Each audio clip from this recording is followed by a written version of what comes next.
linda do meu coração. Estamos prontos, estamos listos para falar espanhol. Como estamos, galera? Prontinhos? Vamos para mais uma aula, gente. Então, hoje a aula também está repleta de coisas e hoje nós temos vocabulário também. E para iniciarmos, para eu não ficar aqui falando, como eu costumo falar, vamos baixar nosso telão. É isso aí!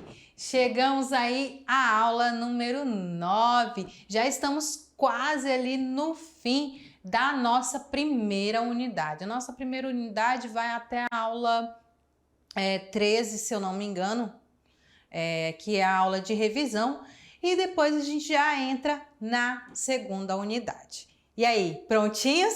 Vamos lá? Então, hoje na aula, gente, a gente vai falar sobre o uso do mu e do mútil. Vocês viram que em muitos momentos, no decorrer das nossas aulas, eu comentei bastante sobre o mu e sobre o mútil. Eu falei que um é adjetivo, que é advérbio. Eu falei também a respeito da apócope que o mútil sofre para o mui, mas cada um tem o seu uso e hoje nós vamos ver como utilizá-los corretamente. Vamos ver algumas expressões idiomáticas, que aí vai ficar entre ali a gramática e o vocabulário, essas expressões, porque vai auxiliar a gente a identificar algumas expressões. Porque o que acontece, galera? Sempre em textos tem algum tipo de expressão idiomática e isso faz com que a gente fique meio confuso, porque se nós traduzirmos ao pé da letra, não vai fazer sentido. Então, vocês vão ver algumas expressões idiomáticas em língua espanhola.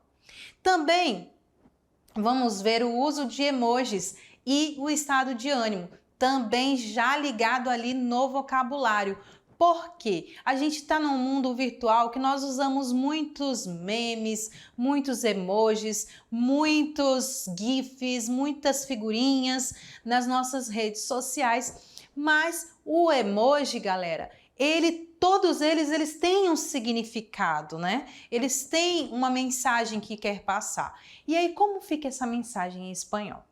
O vocabulário mais específico de hoje também será la casa, as partes de uma casa. Como é que nós vamos falar cada pedacinho da nossa casa?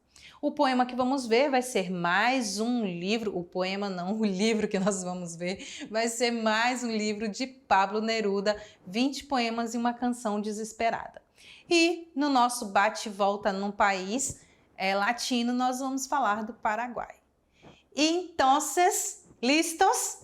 Vamos lá? Sim, bora para nossa aula. O mu e o mútil, galera, tanto um quanto o outro, eles vão ter o mesmo significado, a mesma tradução, que é o muito. Mas para cada um deles vai ter um uso específico. Olha os exemplos. Te quiero mucho. La escuela es muy lejos de aquí.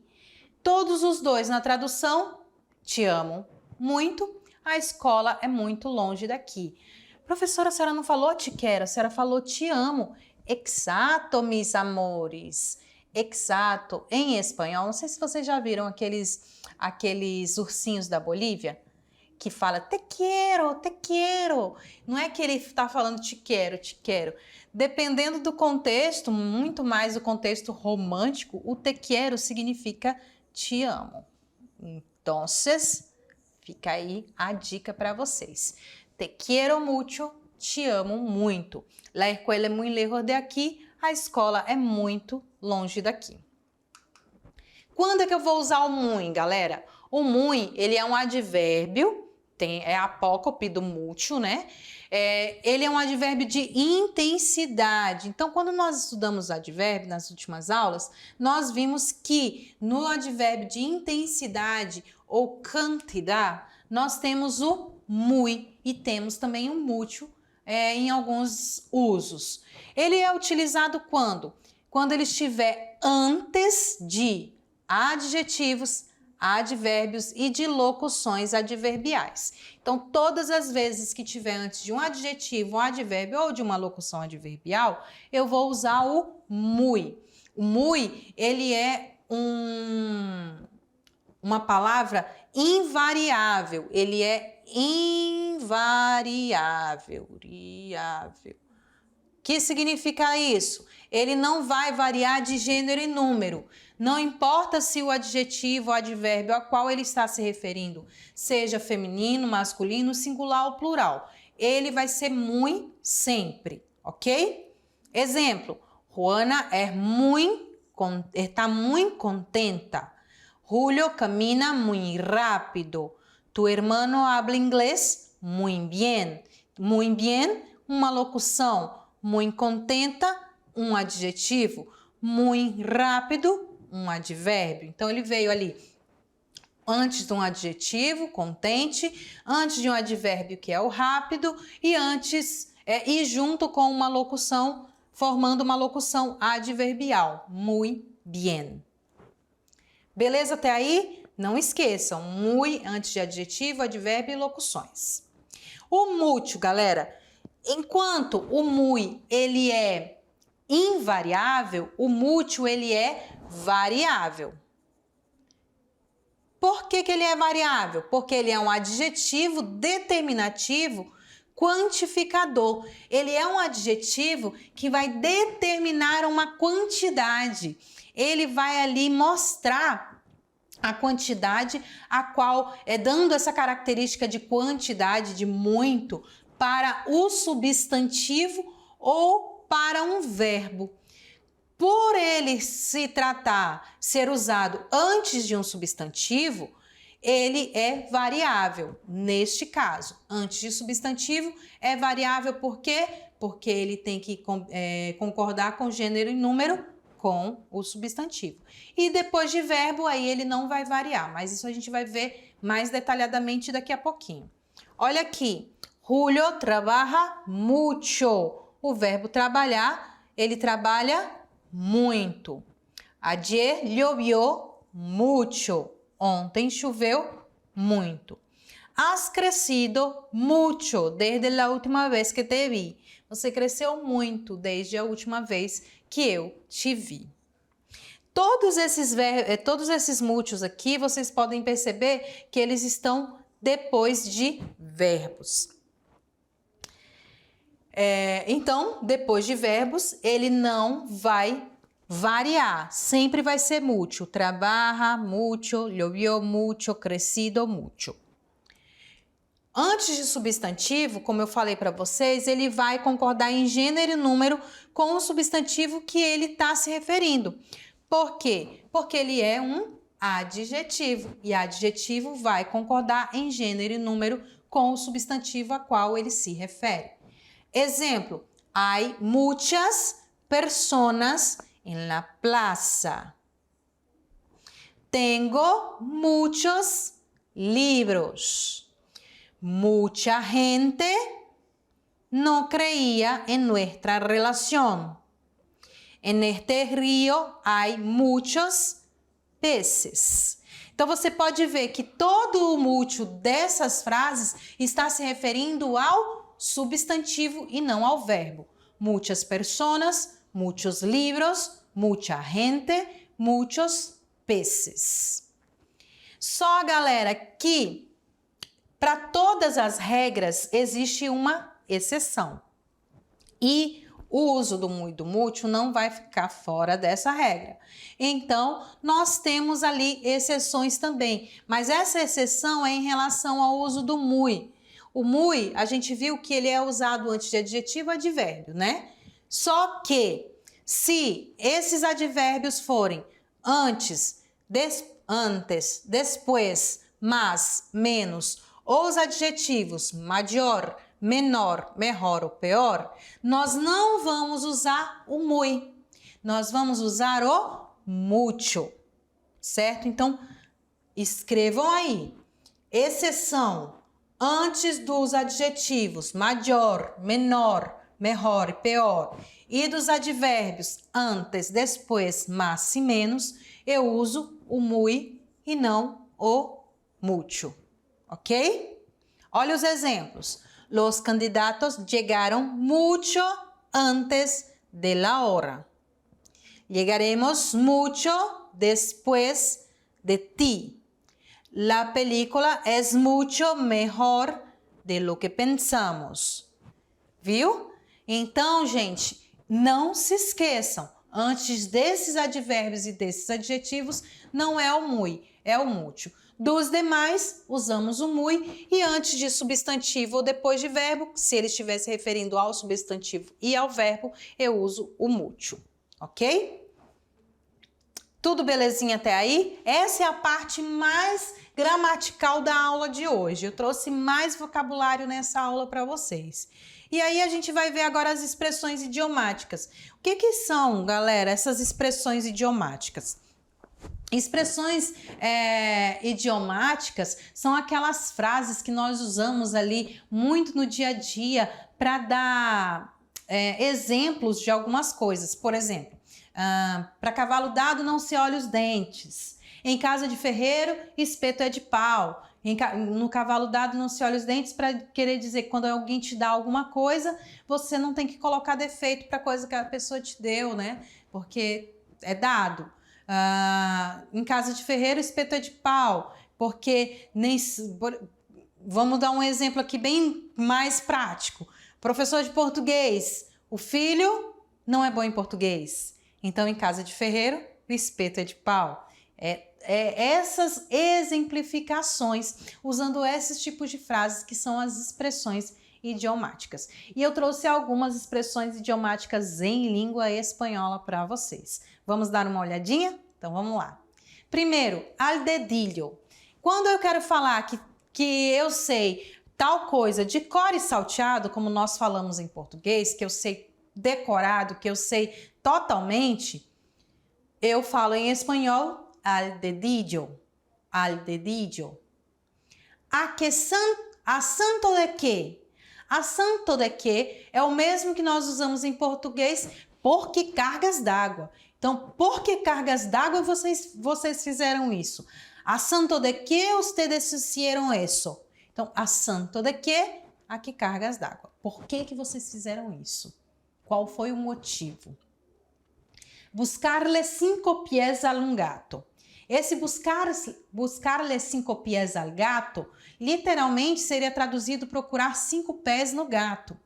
Mas, se a gente for colocar em língua portuguesa, uma expressão que vai estar ali combinando com ela, uma expressão que eu poderia substituir na hora da minha tradução, seria procurando chifre em cabeça de cavalo. Então, buscar 5 pés no gato, porque o gato não tem 5 patas, né? Não tem 5 pés, ele só tem 4 patas. E a mesma coisa que procurar chifre em cabeça de cavalo. Tem chifre? O cavalo tem chifre, gente? Não tem. Então, procurar chifre em cabeça de cavalo é a mesma coisa de estar dando murro em ponta de faca. Está insistindo, procurando coisa onde não tem. Procurando problemas onde não há, né? Então, seria nesse sentido. 4.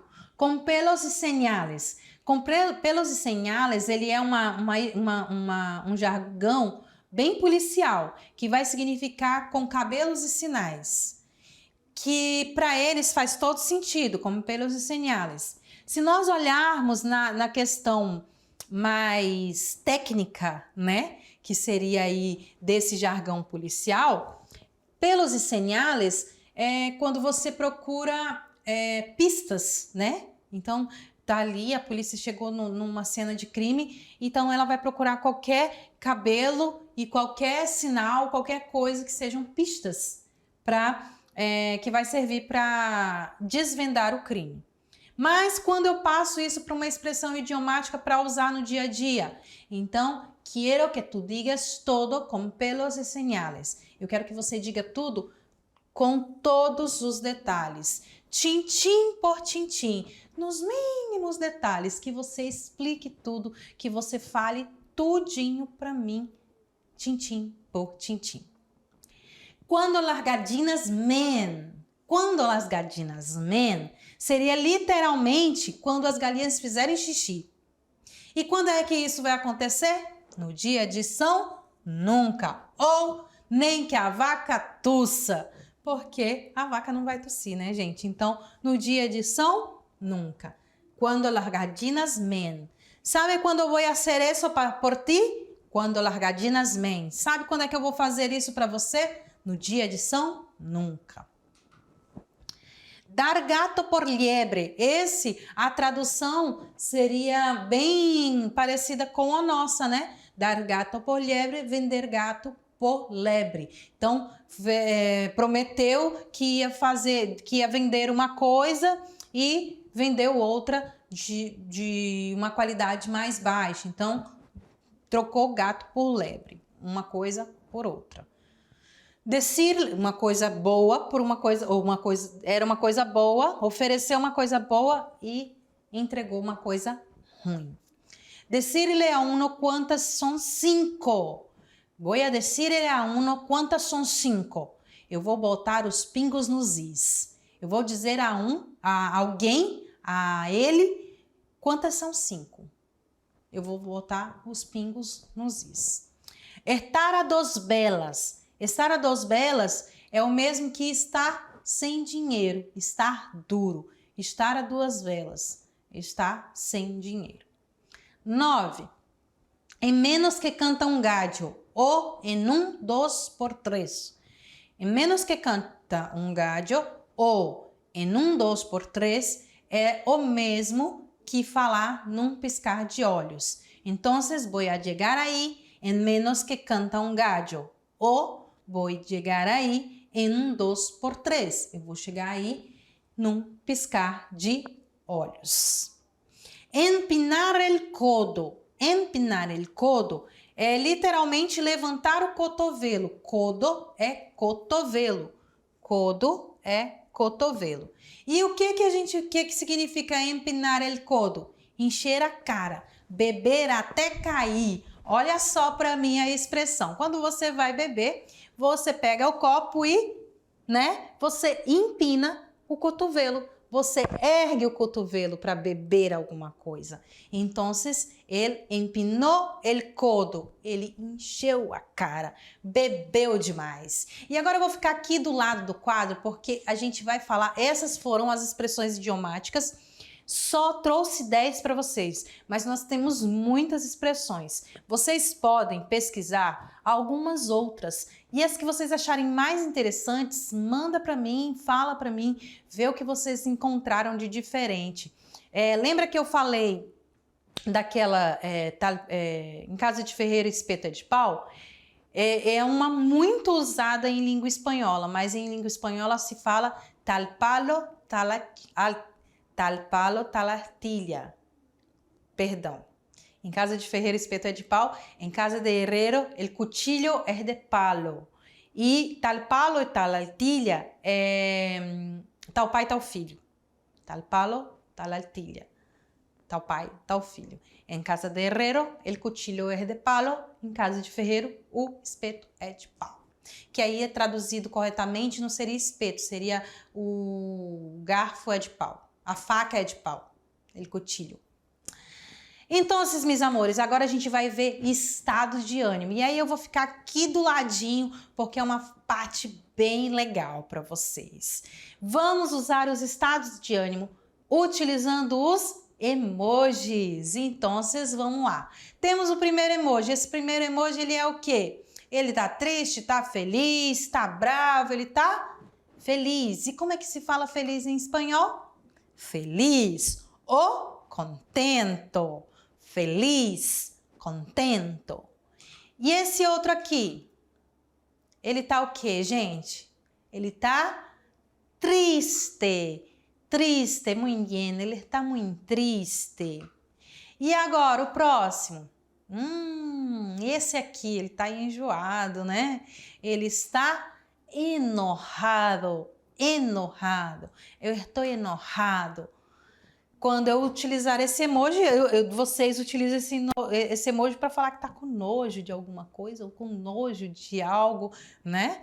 Então, enojado. Temos aqui o que mais? E esse? Eu uso bastante esse aqui, gente. É surpreendido. surpreso. Surpreso. Que mais?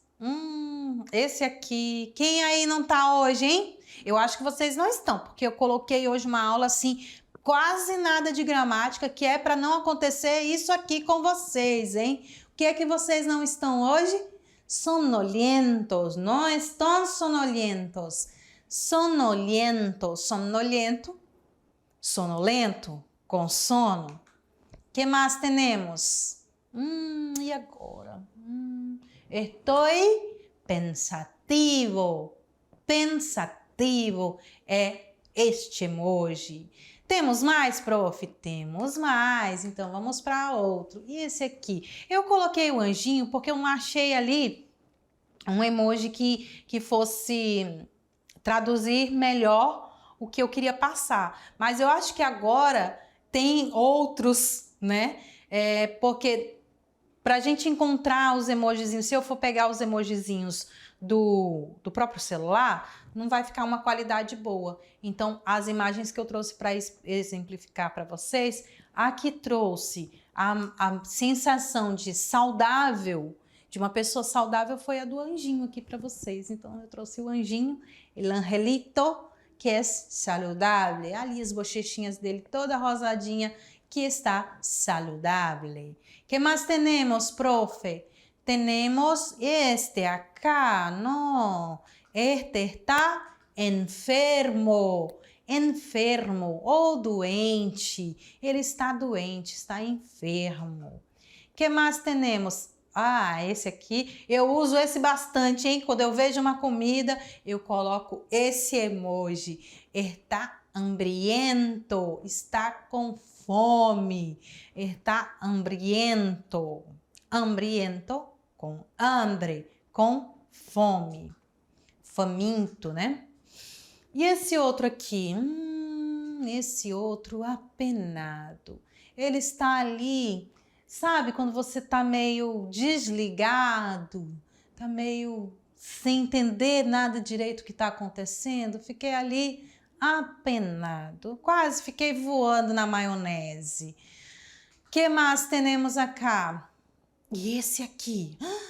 Esse aqui é assustado. Diferente do surpreso, temos o assustado. Assustado com S apenas. E por último, trouxe este aqui. Esse todo mundo sabe, né? E eu espero que nenhum de vocês estejam assim hoje. Rabiosos, aburridos, com rabia, com raiva, bravos, chateadíssimos, né? Que são, ele morre aburrido ou rabioso, com rabia. Beleza? Tudo tranquilinho até aí? Agora, galera, a gente vai para outra parte, que é aquela parte super top, super legal, onde eu peço para o Gilberto passar a vinheta do nosso vocabulário.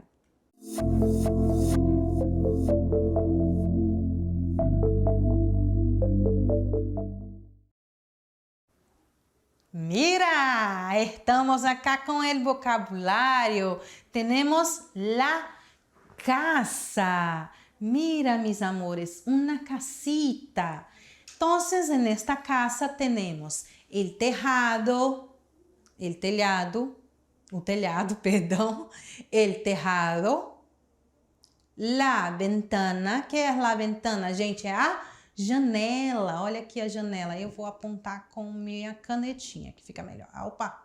Aqui a minha janela é la ventana. Que mais temos? El balcão. Lá nos falsos cognatos, vocês viram que balcão não é balcão. É o que, gente? É a sacada. Olha aqui a sacada da casa. Temos la puerta. La puerta de entrada de la casa. La puerta. Tenemos acá todo esto acá es la casa. Mira, casa aqui. Acá temos el garaje. Olha, a garagem do carro, el garaje. E dentro da garagem temos el auto, o los coches. Alto ou coches, que são os carros. Aqui nós temos aqui a calçada de entrada para casa. Então, é la entrada. Temos acá, aqui é la entrada de la garaje e la entrada de la puerta de la casa. Temos duas entradas. E aqui nós temos a caixa de correio. Não é comum a gente aqui no Brasil ter, né, gente? Mas tem algumas casas que tem aquelas no portão, que coloca no portão ou já coloca no muro, que é a caixa de correio. E essa caixa de correio se chama buzón. Buzón, certo? Estos son las partes de la casa de frente. La parte de fuera de la casa, a parte de fora, parte da frente, onde a gente consegue ver toda ela ali como um todo. Agora nós vamos para o vocabulário ver toda a parte da moradia. Então, o que tem por dentro da casa? E por isso, vamos dar um zoom aí na nossa tela. Isso. Aqui na nossa tela, o que eu tenho? Os tipos de moradia em espanhol, tipos de casa em espanhol. Temos vários tipos, né, gente? Temos la casa, que é uma casa comum, né? La casa. Vamos mudar de cor para o vermelhinho, né? La casa. Temos departamento ou apartamento, que são as pessoas que moram em apartamento. Casa de dos pisos. Casa de dos pisos é o sobrado. Flats. Flats é flat. Ático ou atillo. Sótão ou ático, que são, no Brasil também não é comum as pessoas morarem no sótão de alguém, né? Num galpão, enfim. Chalé ou chalet, é o chalé. La cabaña, a cabana. La finca, finca, vários de vocês moram, né? Moram em la finca, que é no sítio. Sítio é finca em espanhol. E fazenda, quem mora em fazenda, é granja. Granja não é a granja de galinha, viu, gente? Granja é a fazenda. Uma casa geminada, que é aquela casa ali, que é tudo parecidinha, né? É el adosado. Em um palácio, el palacio. Em um castelo, el castillo. Em uma kitnet, que são aquelas casas pequenininhas, são aqueles apartamentos pequenininhos, só quarto que já é sala, que já é cozinha também, que só tem o banheiro ali, tudo pequenininho, uma kitnet. Monoambiente, é um espaço só aberto e aí tem o banheiro. Edifício são as pessoas que moram em prédios. E por último, também muitos de vocês moram em el rancho. Rancho ou roça, que tem a roça, que mora lá no roçado, enfim.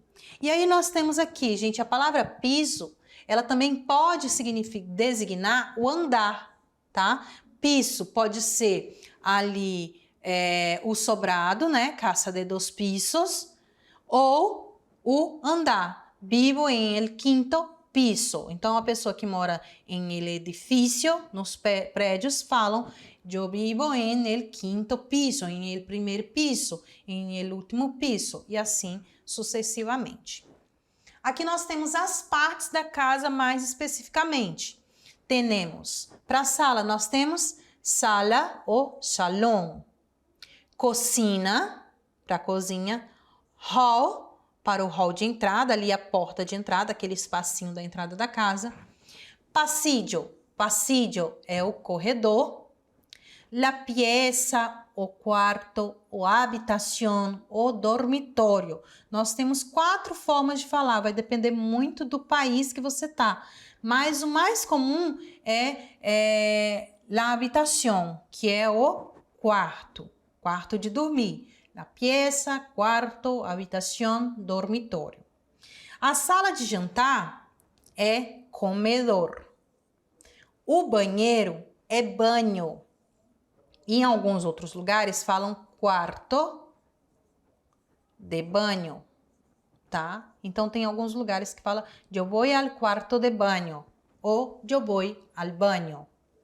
Lavadero ou lavaderia é lavanderia. Balcão nós já vimos lá na nossa primeira lâmina, onde fala que é a sacada ou a varanda. Cocina americana é aquela cozinha americana, que é só um balcãozinho que divide a sala da cozinha.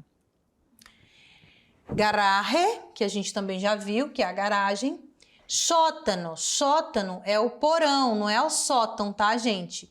Porque o sótão, porão, é o que fica embaixo.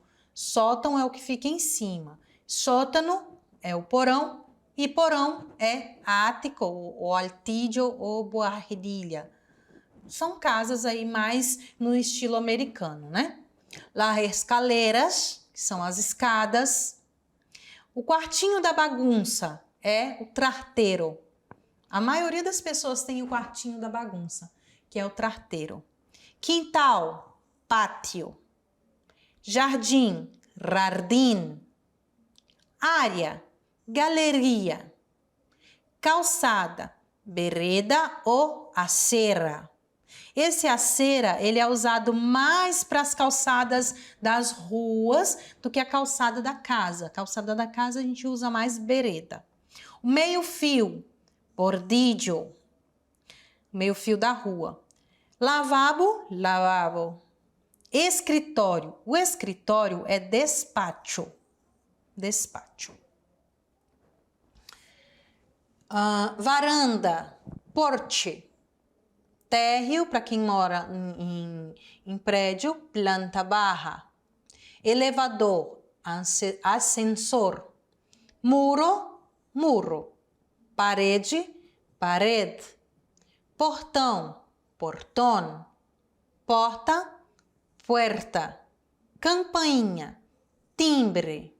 Suíte, suíte. Porta, já vimos, tá ali de novo, porta, 2 vezes. Puerta. Janela, ventana. Chaminé, para aquelas que têm chaminé, chaminé. E a pia pode ser fregadeiro ou lava-pratos. E aí eu trouxe algumas observações sobre o vocabulário para vocês. A palavra salão, ela é mais comum nos países da América Latina. Como eu falei para vocês, dormitório e habitação são mais comuns na Espanha. A palavra lava-pratos é usada na Venezuela, no Chile, na Colômbia e na Bolívia. Nos outros é fregadeiro. As palavras banho, comedor e escritório são falsos cognatos, porque banho não é banho, é banheiro. Comedor não é o lugar onde a gente come, ou não é a pessoa que come, é o local, né, a sala de janta. E escritório não é escritório. São falsos cognatos entre espanhol e português, ou seja, são palavras com escrita semelhante ou igual e ambas as línguas mais significados diferentes. Mi casa tiene 2 baños. Dejé el libro sobre el escritório. Escritório é escrivaninha. Escrivaninha. Ou mesinha, né? Na mesinha. A mesinha. Dejé el libro sobre el escritorio del despacho. Despacho, que é o escritório. Por sua vez, a palavra pieza também pode significar cômodo. Lembra que eu falei que pieza em alguns países é o quarto, mas também mi casa tiene 5 peças. Vivo em uma casa de 5 peças. Eu vivo numa casa de 5 cômodos. Certo, carinhos? E aí, o que vocês acharam da aula de vocabulário? Tudo beleza? Tudo tranquilinho? Podemos continuar? Então, nós vamos continuar agora com a parte da nossa literatura, conhecendo a literatura espanhola. E hoje nós vamos falar de 20 poemas e uma canção desesperada do nosso querido Pablo Neruda. Então, vamos ver na tela bem grandona. É um livro de poesia do poeta, a gente já sabe, né? O Neruda, ele é especialista em fazer poemas e poesias, onde se cruza o erotismo da poesia, que celebra o corpo da mulher, com o gosto de Neruda pela natureza. Então, a gente já pode ver ali pela capa do livro que ele vai misturar tanto o erotismo feminino quanto a natureza. Nestes poemas é frequente que os dois planos se cruzem, havendo uma certa identificação entre o corpo feminino e o mundo natural, as paisagens, a terra, o mar. Neruda escreveu estes poemas quando tinha cerca de 20 anos. Então nós vimos que o último livro dele, que nós vimos na aula passada, ele escreveu entre 16 e 17 anos, são os seus primeiros poemas. E agora ele tem cerca de 20 anos, mas são alguns dos mais celebrados da sua obra. O livro foi publicado em 15 de junho de 1924 e é um dos livros de poesia mais lidos do Pablo Neruda. E para finalizarmos, nós vamos fazer esse bate-volta aqui só para recordarmos um pouquinho sobre o Paraguai. No Paraguai, a maior parte das comidas típicas, como por exemplo a chipa, a sopa paraguaia, bori-bori e muito mais, tem como principal ingrediente a mandioca e o milho, que são frequentes em quase todos os países falantes de língua espanhola. É algo muito forte na cultura paraguaia, pela sua facilidade de cultivo, tanto da mandioca quanto do milho. O tereré, ele foi inventado pelos paraguaios, esse tereré que todos nós gostamos. Ele conta a história que durante a Guerra do Chaco, as tropas começaram a beber o famoso mate, só que a gente conhece como chimarrão, né? Só que a gente sabe que o mate precisa ser com água quente. Só que eles começaram a tomar com água fria. Por quê? Porque eles não podiam acender o fogo, galera. Porque se eles acendessem o fogo, ia chamar a atenção da tropa inimiga e ia mostrar a localização deles, atual deles. Então, se ele mostrasse a localização, pronto, acabou a guerra, né? E para que isso não acontecesse, eles começaram a tomar o mate com água gelada. E aí se transformou no nosso tereré. O Paraguai é o único país da América do Sul que ainda utiliza o Guarani, que é o dialeto indígena falado pelos índios guaranis, como idioma oficial. Todas as escolas são obrigadas a ensinar o Guarani, para que a língua não morra. Então, é do Paraguai. O paraguaio, ele fala tanto o espanhol quanto o Guarani. A bandeira do Paraguai, ela é a única do mundo que tem um verso no seu brasão. Ou seja, República del Paraguai. Ele tem ali um verso no seu brasão. A usina hidrelétrica de Itaipu é metade brasileira e metade paraguaia. O mais interessante é que ao longo do seu passeio na hidrelétrica, você consegue passar pelos dois países sem perceber. A interação entre os dois é algo muito bonito entre o Brasil e o Paraguai e muito forte também, já que ali grande parte dos trabalhadores também é paraguai. E todo mundo vive bem e em comunhão. Então, ali dentro do Paraguai, nós temos a usina de Itaipu, que ela é metade brasileira, metade paraguaia, mas a maioria dos funcionários são paraguaios e aí a gente pode ter aquele contato com eles. E a gente pode, andando dentro da usina, para conhecer dentro da usina, nós saímos do Brasil, entramos no Paraguai e a gente nem percebe. Gostaram da aula de hoje? Então deixa um joinha aí, galera. Um grande beijo para vocês e eu volto daqui a pouquinho.